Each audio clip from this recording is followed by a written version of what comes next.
Muistan kuinka hiivimme ylös vuokrahuoneeseen. Älä herätä mummoa, sä sanoit, jätä kengät eteiseen.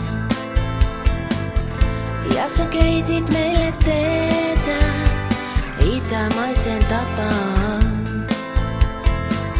Uskotko yliluonnolliseen, sä kysyit, uskotko telepatiaan? Tähtilampun alla, siinä sängyn laidalla, kun me kerran suudeltiin, oi mä uskoin ihmeisiin.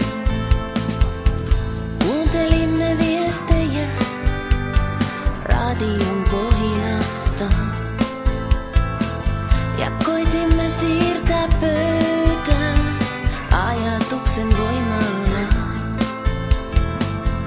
Seinän takana mummo jatkoi yskimistään.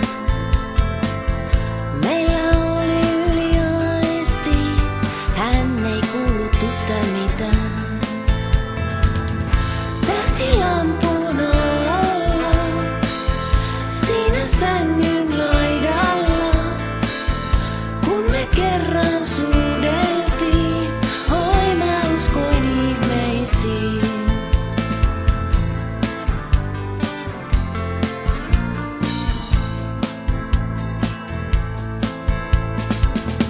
Mistä muistin sinut nyt, niin monen vuoden jälkeen?